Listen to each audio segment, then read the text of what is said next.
பொசிஷன்ல டிஎம்கே உட்காரும்போது அது எவ்வளவு டேஞ்சரஸ் உங்களுக்கு இனிமே தான் புரிய போகுது.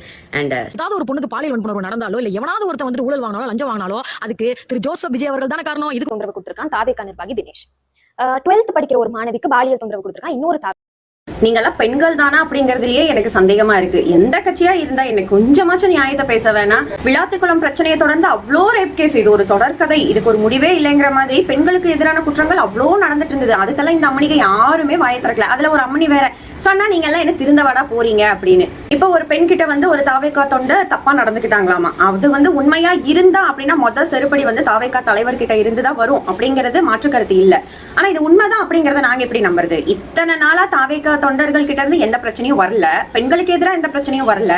இப்ப அவர் ஜெயிச்சுட்டாரு, ஜெயிச்சு 2 நாள்லயே வந்து இந்த பிரச்சனை வந்திருக்கு அப்படிங்கும் போது இது உண்மைதான் அப்படிங்கறதும் அவன் தாவேகா தொண்டன் அப்படிங்கறதும் நாங்க எப்படி நம்புறது? அவளுக்கு காமெடி பண்ணிட்டு இருக்கீங்க, எதிர்கட்சியா வந்தா ஏமா இத்தனை நாள் நாங்க ஆட்சிக்கு வரோன்னு தெரிஞ்சதுல இருந்தே நீங்க எல்லாம் எங்களுக்கு எதிராளுக்குதாமா, எதிர்கட்சிக்கு தான்.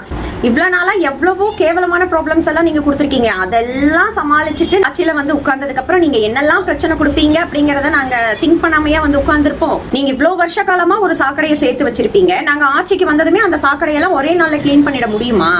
நீங்க சாக்கடையை சேர்த்து வைக்கிறதுக்கு இவ்வளவு வருஷ காலம் எடுத்துக்கும் போது அதெல்லாம் சுத்தம் பண்றதுக்கு, நல்லது பண்றதுக்கு கொஞ்சம் டைம் எடுக்கும். அந்த நல்லது பண்ணும்போது தீய சக்திகள் நிறைய வந்து நம்மளை டிஸ்டர்ப் பண்ணதான் செய்யும். அதெல்லாம் தகர்த்துட்டு நாங்க நல்லது பண்ணத்தான் போறோம், நீங்க பார்க்கதான் போறீங்க. முடியாத விஷயத்தெல்லாம் வாக்குறுதியா கொடுத்திருக்காரு தாவேகா தலைவர். 2500 ரூபாய் கொடுக்க முடியாது, அட்லீஸ்ட் நான் சொன்ன அந்த 1000 ரூபாயாச்சும் கொடுங்க. ஏன் கொடுக்க முடியாது? மக்களுக்காக கவர்மெண்ட்ல இருந்து வர பணத்தை மக்களுக்காக மட்டும் செலவு பண்ணா 2500 என்ன 3000 ரூபாய் கூட கொடுக்கலாம். நாங்க 1500 கோடிக்கு லிஸ்ட் போட்டு கொடுத்துட்டு 200 கோடிக்கு வேலையை முடிச்சு மத்த கோடிகளை அமுக்கிற கூட்டம் கிடையாதுங்க.